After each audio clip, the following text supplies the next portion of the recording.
तो भाई अगर आप भी जर्मनी में लैंड कर चुके हो या लैंड करने वाले हो और आप अभी कंफ्यूज बैठे हो कि आपको कुछ नहीं पता कि यार मैंने जर्मनी में लैंड होने के बाद क्या करना है, तो ये वीडियो मैंने आप लोगों के लिए बनाई है। इस वीडियो में मैंने सारी चीज़ें शेयर करी हुई है कि आपको क्या क्या चीज़ें किस ऑर्डर में करनी है कि जब आप यहाँ पे जर्मनी में आ रहे होगे फर्स्ट टाइम, आप यहाँ पे टेंशन फ्री आओ। आपको यहाँ पे कोई टेंशन नहीं होगी कि मेरे को ये नहीं पता मेरे को क्या क्या चीज़ें करनी है। आप इस पूरी वीडियो को देखो और ये जो मैंने सारी चीज़ें ऑर्डर में बताई है आप इस ऑर्डर में इसे फॉलो कर लो और आपका जो यहाँ पे जो ट्रांजिशन होगी वन ऑफ द स्मूथेस्ट होगी। इस वीडियो को एंड तक देखना क्योंकि जब ये सारी चीज़ें मैं कर रहा था तो मैंने कुछ प्रॉब्लम्स फेस करी थी जो किसी ने मेरे को बताई नहीं थी या मेरे को कहीं से पता नहीं चली थी। तो मैंने साथ के साथ उसका सोल्यूशन भी बताया कि भाई आप लोगों को दिक्कत ना हो कि जब आप जर्मनी में आ रहे होगे तो आपको पता है कि हाँ मैंने अपनी सारी चीज़ें ऐसे करनी है कि आपको जो इनिशियल वीक है इनिशियल मंथ होगा ना ट्रांजिशन वाला इंडिया टू जर्मनी का, वो सबसे स्मूथ निकले क्योंकि वही सबसे ज़्यादा डिफिकल्ट होता है, वही सबसे ज़्यादा नर्वस होते हैं। तो अगर पहला हफ्ता या पहला महीना निकल जाए तो बाकी का सारी चीज़ें सॉर्ट हो जाती है। तो इस वीडियो को एंड तक देखना है। So without further ado let's get started.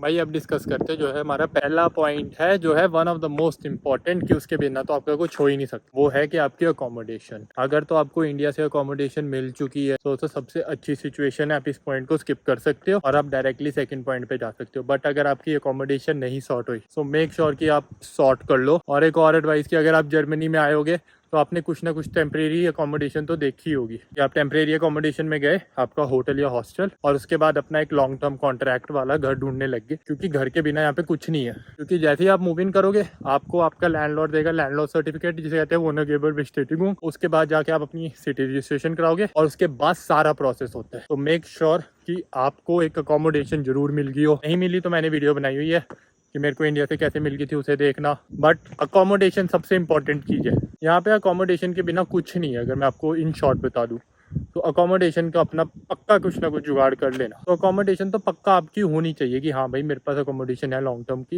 मेरे पास सारा कॉन्ट्रैक्ट और सारे डॉक्यूमेंट्स हैं।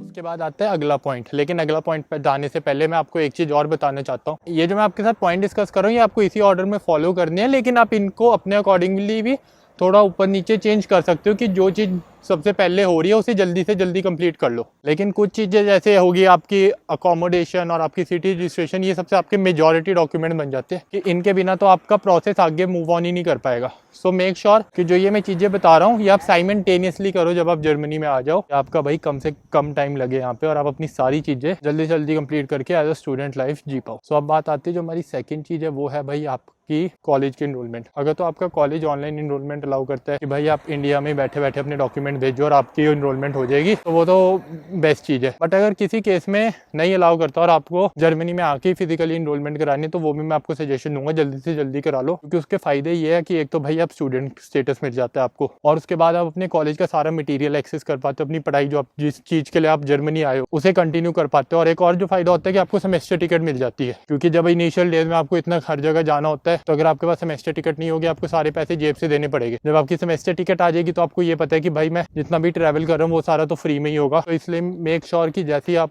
जर्मनी में लैंड हो, अगर आप इनरोल नहीं हो अपने कॉलेज में तो अपनी इनरोलमेंट भी जल्दी से जल्दी करा। जो अगली चीज आती है वो आती है प्रीपेड सिम कार्ड। तो ये चीज ऑप्शनल है उन लोगों के लिए है जिनको है कि भाई मेरे को यहाँ पे आके एक फ़ोन नंबर सबसे पहले मिलना बहुत इंपॉर्टेंट है और थोड़ा बहुत डाटा प्लान होना चाहिए कि अगर मैं बाहर जा रहा हूँ तो मैं अपना इंटरनेट एक्सेस कर पाऊँ। सो अगर आपके लिए भी वो बहुत इंपॉर्टेंट चीज़ है तो मैं आपको सजेशन दूंगा कि पहले या दूसरे दिन में जाके जब तक आपका बैंक अकाउंट नहीं खुला आप अपना प्रीपेड सिम कार्ड ले लो, क्योंकि वो आपके पासपोर्ट पे मिल जाता है। आपको 10 यूरो का मिल जाएगा जिसमें आपकी 28 डेज की वैलिडिटी होगी और आपको 3 to 4 GB इंटरनेट मिल जाता है। बिगनिंग के लिए बहुत अच्छा है कि अगर आपको कहीं की लोकेशन ही देखनी है तो आप वो चीज़ें देख सकते हो आराम से, तो आपको उसमें कोई प्रॉब्लम नहीं होगी। और बाकी बसेज या बानॉफ या बड़े बड़े स्टोर्स में आपको वाईफाई तो मिल ही जाता है। बट ये होता है कि इनिशियल डेज के लिए आपके पास एक फ़ोन नंबर आ जाता है कि आप अपने घर में भी भेज सकते हो ये नंबर, इस पे आपको रीच आउट कर सकते हैं। और एक आपके पास होता है कि आपके पास थोड़ा भाई डाटा प्लान भी आ जाता है कि इन द वर्स्ट केस अगर आपको इंटरनेट यूज़ करना हो और अगर आपको कहीं मिल नहीं रहा हो तो यहाँ पे फ़ायदेमंद हो जाते हैं। तो इसलिए आप सिम कार्ड भी एक प्रीपेड ले सकते हो।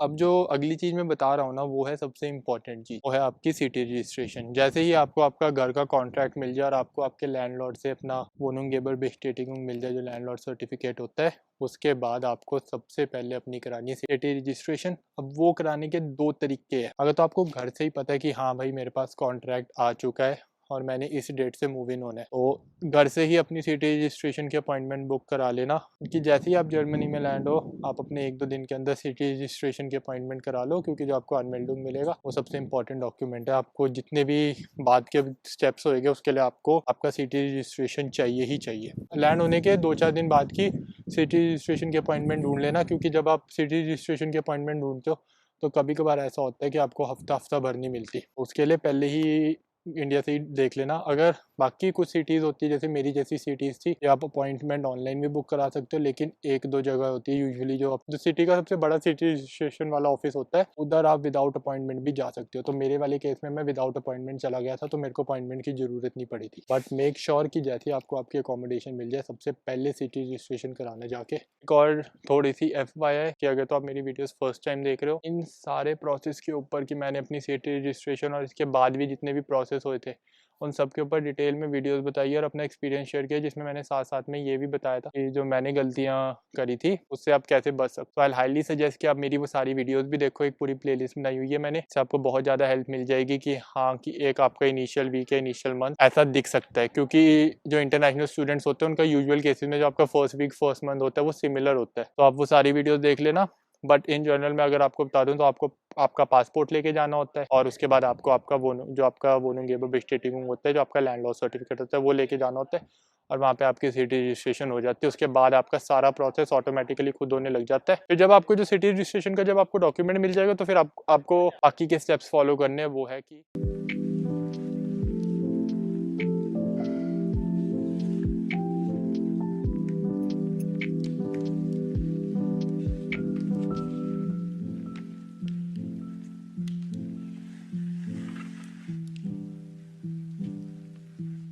रजिस्ट्रेशन जैसी होगी, उसके बाद आपका जो नेक्स्ट प्रोसेस आता है वो आता है आपका बैंक अकाउंट खोलना। कि अब आपको आपका बैंक अकाउंट खोलना है, क्योंकि बैंक अकाउंट में आपको चाहिए होता है आपका सिटी रजिस्ट्रेशन, और कभी कभार कुछ केसेस में आपको चाहिए होता है टैक्स आईडी। अगर तो आपको बैंक में टैक्स आईडी मांग रहे हैं, तो जब आप अपनी सिटी रजिस्ट्रेशन कराते हो ना, उसके यूजुअली 3 हफ्ते बाद आपके घर पे बैंक टैक्स आईडी आ जाती है, बट वो जनरेट यूजुअली 2 या 3 दिनों में हो जाती है। अगर तो आप देखते हो कि हाँ भाई मेरे घर पे 2-3 दिनों में टैक्स आईडी नहीं आ रही, तो जहाँ पे आपने सिटी रजिस्ट्रेशन कराई है, फाइनेंस आप में जाके आप वहाँ से अपनी टैक्स आईडी प्रिंट करवा सकते हो, क्योंकि कुछ बैंक्स होते हैं वो आपसे आपकी टैक्स आईडी मांगते हैं। तो अगर तो मांग रहे हैं, एक बार सिटी रजिस्ट्रेशन के ऑफिस से जाके अपनी टैक्स आईडी निकलवा लेना। अगर नहीं मांग रहे तो well and good. Bank account आप किसी भी बैंक में खोल सकते हो, वो आपके ऊपर है, जैसे स्पार्क खाता, commerce bank, N26। In the worst case मैं आपको एक सजेशन दूंगा, अगर आपका सिटी रजिस्ट्रेशन नहीं हुई और आपके पैसे भी खत्म हो रहे हैं और आपको बैंक अकाउंट तब भी खुलवाना है, 1-2 ऑनलाइन बैंक्स होते हैं जो कभी कभार विदाउट सिटी रजिस्ट्रेशन भी खोल देते हैं, तो आप उन बैंक्स पे भी जा सकते हो। बट मेरा हर वक्त सजेशन रहता है कि आपको एक जर्मन बैंक अकाउंट मिल जाए, क्योंकि उससे आपको एक जर्मन आई बैन मिलती है। तो जो ये आप ऑनलाइन बैंक अकाउंट लेते हो ना, इनके साथ आपको जर्मन आई बैन नहीं मिलती। तो कहीं जगह जब आपको आपकी आई बैन डालनी होती है किसी ट्रांजेक्शन के लिए, ये ऑनलाइन बैंक वर्क नहीं करते। तो इन द वर्स्ट केस तो अच्छे, बट मेरी हर वक्त सजेशन यही रहती है कि आप जाके एक अपना जर्मन बैंक अकाउंट जल्दी से जल्दी खुलवा लो। तो जैसे ही आपका बैंक अकाउंट खुल जाएगा, को जैसे आपकी जर्मन आई बैन मिल गया, आपको अपना करवाना है नेक्स्ट स्टेप में, वो है आपका जो ब्लॉक अकाउंट अनलॉक। उसके ऊपर भी मैंने वीडियो बनाई है, वो देख सकते हो, लेकिन इन शॉर्ट मैं आपको बता देता हूँ। जो भी आपके पास आपकी बैंक डिटेल्स आएगी, जो भी आपका ब्लॉक अकाउंट प्रोवाइडर होगा वहाँ पे डालनी है, तो आपका फिर ब्लॉक अकाउंट अनलॉक हो जाएगा जब उनकी वेरिफिकेशन हो जाएगी। और उसके बाद साथ के साथ अगर तो आपने ब्लॉक अकाउंट प्रोवाइडर से ही अपनी हेल्थ इंश्योरेंस ली हुई है, तो वो सारा डाटा हेल्थ इंश्योरेंस प्रोवाइडर के पास भी चल जाता है और वहीं से एक्टिवेट हो जाती है। बट अगर आपने हेल्थ इंश्योरेंस अलग से ली हुई है, तो यही है, जो आपके पास बैंक डिटेल्स आएगी वो आपको हेल्थ इंश्योरेंस प्रोवाइडर को भी प्रोवाइड करनी है, और वहाँ से फिर आपकी हेल्थ इंश्योरेंस भी चलने लग जाएगी अगले महीने से। तो जैसे ही आप ये 2 चीज़ें अपना बैंक अकाउंट मिलने के बाद करा लोगे, उसके बाद जो नेक्स्ट चीज़ आती है वो आती है जिन लोगों को सिम लेना है कॉन्ट्रैक्ट वाला। तो अगर तो आपने पहले प्रीपेड लिया हुआ है, तो यूजुअल केसेस में वही पोर्ट हो जाता है आपके कॉन्ट्रैक्ट वाले में। बट अगर आप कॉन्ट्रैक्ट वाला सिम लेना चाहते हो, तो आप अब अपना एक कॉन्ट्रैक्ट वाला सिम भी ले सकते हो, या कोई भी चीज़ जहाँ पे आपका एक सेपा का मैंडेट बनना है। कहने का मतलब ये है, जहाँ पे आपकी मंथली पेमेंट जानी है, वो आप सारी चीज़ें अब कर सकते हो। फॉर एग्जांपल जैसे आपका अगर आपको जिम मेंबरशिप लेनी है या कहीं जाना है तो आप वो सारी चीज़ें अपनी कर सकते हो क्योंकि आपके पास एक जर्मन बैंक अकाउंट आ गया। और उसके बाद जब आप ये सारी चीज़ें करा लोगे, एक बार आपकी सिटी रजिस्ट्रेशन आपका सारा थोड़ा सेटल इन हो गया, उसके बाद 10-15 दिन बाद आपको करनी है अपनी रेसिडेंस परमिट की एप्लीकेशन अप्लाई, क्योंकि आरपी के लिए बहुत ज़्यादा टाइम लग जाता है, वेटिंग बहुत ज़्यादा बढ़ जाती है। तो इस इज़ ऑलवेज एडवाइजेबल कि भाई जैसे आप अपना एक बार सेटल इन हो जाओ उसके बाद आप अपना आरपी के लिए अप्लाई कर दो, क्योंकि जब आप जर्मनी में आते हो तो यूजुअल केसेस में आपको 3 महीने या 6 महीने का ही वीज़ा मिले। जब आप यहाँ पे लैंड कर जाते हो तो आपको एक रेजिडेंस परमिट लेना पड़ता है जिससे आप अपना जो आपका स्टे है वो एक्सटेंड करा सकते हो। उसके बाद जो थोड़ी बहुत एडिशनल चीज़ है वो ये है कि यार पार्ट टाइम जॉब देखना शुरू कर लो, क्योंकि आपकी टैक्स आईडी भी आ जाएगी, आपका सोशल सिक्योरिटी नंबर भी आ जाएगा, तो आप फिर अपनी एक जॉब के लिए भी ढूंढ सकते हो और उतनी देर में आपकी हेल्थ इंश्योरेंस भी एक्टिवेट हो जाएगी। तो आप अपनी फिर पार्ट टाइम जॉब सर्च शुरू कर लो, थोड़ा बाहर घूमो, थोड़ा एक्सप्लोर करना शुरू करो। और यही सारी थोड़ी बहुत चीज़ें हैं अपने जैसे ही आप जर्मनी में आ गए हो तो फिर आप ये सारी चीज़ें फॉलो अप कर सकते हो। मेरा ये वीडियो बनाने का मेन यही है कि भाई आपका जो एक बेसिक टास्क होता है ना जर्मनी में आने का, वो आप जल्दी से जल्दी विदाउट एनी किसी प्रॉब्लम पूरा कर पाओ। जो आपका यहाँ पे स्टूडेंट लाइफ का है ना, जिसलिए आप यहाँ पे आए हो पढ़ने के लिए, वो आप करो। क्योंकि अगर आपको पता नहीं होगा कि मैंने क्या करना है तो आप इसी पजल में इतना ज़्यादा उलझ जाओगे ना कि आप अपनी स्टूडेंट लाइफ जी नहीं पाओगे यहाँ पे, और आप बहुत ज़्यादा प्रेशर में रहोगे कि भाई मैं अभी तक यहाँ पे सेटल ही नहीं हो पा रहा। अब जो मैंने इस वीडियो में आपको चीज़ें बताई है ये सारी चीज़ें फॉलो करो, और डिटेल में जानना है तो बाकी वीडियो देखो कि आपको सारा पता है कि हाँ भाई मेरा ये रोड मैप रहेगा जब मैं जर्मनी में लैंड कर लूँगा। तो गाइस अगर तो आपको ये वीडियो अच्छी लगी, डू लाइक द वीडियो। अगर आपको बहुत ज़्यादा अच्छी लगी और अब तक मेरा चैनल सब्सक्राइब नहीं किया तो do subscribe to my YouTube channel. And अगर आपके पास कोई सजेशन है या कोई क्वेरी या कोई डाउट है तो उसे कमेंट सेक्शन में लिख देना, मैं ट्राई करता हूँ मैं सबका आंसर दे पाऊँ। तो गाइस अगर आपको ये जगह जो बैकग्राउंड है बहुत ज़्यादा अच्छा लगा है और आप जानना चाहते हो कौन सी जगह, तो ऑफकोर्स मैं उन्हें उसको डिस्क्रिप्शन में बता दी है, तो आप देख सकते हो कि ये मैंने वीडियो कहाँ पे शूट करी हुई है। एंड अगर आपको ये वीडियो दोबारा अच्छी लग रही है कि हाँ मैं ऐसे, क्योंकि मेरे को पता है मैं बीच में थोड़ी बहुत वीडियो स्टेबल होकर बनाने लग गया था एक जगह पे, बट अगर आप मेरे को बताओ कि अगर आप यही फॉर्मेट दोबारा कंटिन्यू करूँ कि मैं अलग अलग जगह जाके वीडियो बनाऊँ और आपके साथ इन्फॉर्मेशन शेयर करूँ, या मैं एक ही जगह रह के इन्फॉर्मेशन शेयर करूँ, तो मेरे को वो भी बता देना कमेंट सेक्शन में कि मैं अपनी जो अगली वीडियो प्लान आउट करूँगा वो मैं उस हिसाब से करूँगा। And guys till next time, चाओ बिस्पाल चूस।